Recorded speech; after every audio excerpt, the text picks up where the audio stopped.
और गौ कसकर समझ के इनको अधिकार मिला हुआ है कि गोली मार दें आम को।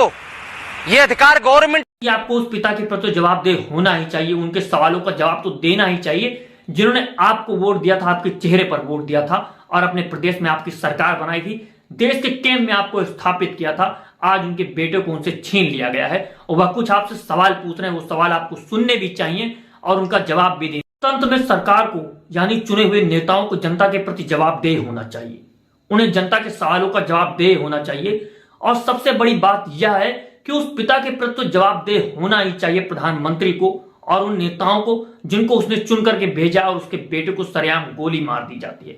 उस बाप के टपकते हुए आंसुओं के प्रति जवाबदेह होना चाहिए, उस माता के टपकते हुए आंसुओं के प्रति जवाबदेह होना चाहिए जिसने अपने खून से उसको दूध पिला करके बड़ा किया था। उसके बेटे को किस तरह से गोलियों से भून दिया गया, उस मां के प्रति जवाबदेह होना चाहिए, उस बहन के प्रति जवाबदेह होना चाहिए। वह बेटा, वो भाई, वो बच्चा कभी आपका भी हो सकता है।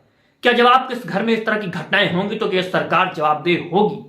अगर यह सरकार आपके प्रति जवाबदेह नहीं, उस पिता के प्रति जवाबदेह नहीं, तो ऐसी सरकारों पर लानत है।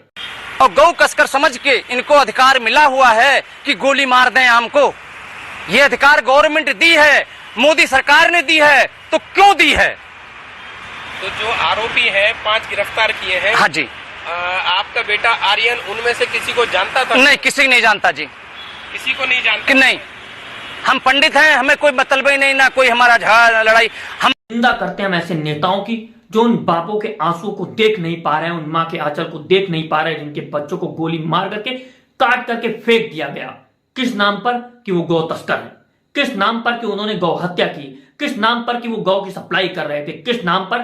कि उनकी राजनीति से की जा सके, राजनीतिक रोटी से की जा सके। और किस तरह से देश में चुनाव आने पर अलग अलग तरीके से लोगों को टारगेट किया जाता है, उनमें कुछ अपने भी पिस जाते हैं और उन पर भी कोई जवाबदेहिता नहीं होती। कहते हैं कि जब चकिया में धान गेहूं पीसा जाता है तो उसके साथ घुन भी पिसता है। अब यह बात लोगों को समझ में आने लगी है कि अगर सिर्फ मुसलमानों को टारगेट करके मारा जाएगा तो उसमें फिर हम लोग भी पीसे जाएंगे, क्योंकि जब सरकार के मुंह में खून लग जाएगा, सरकार को जब आदत हो जाएगी दबा देने की, कुचल देने की, तो फिर हमको भी मारेगी और काटेगी।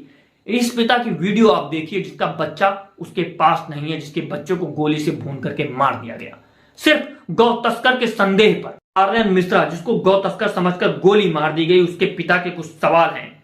गौ तस्कर समझकर गोली मारने का अधिकार मोदी सरकार ने दिया है, आखिर क्यों दिया है? अगर यह अधिकार सरकार ने दिया है तो किस आधार पर दिया है? यह उस पिता के सवाल है जिसने मोदी सरकार को चुना था, जिसने प्रधानमंत्री के चेहरे के नाम पर वोट दिया था। अब उनके बेटे का ही चेहरा उनके साथ नहीं रहा है। प्रधानमंत्री जी आपको इस बात का जवाब देना चाहिए।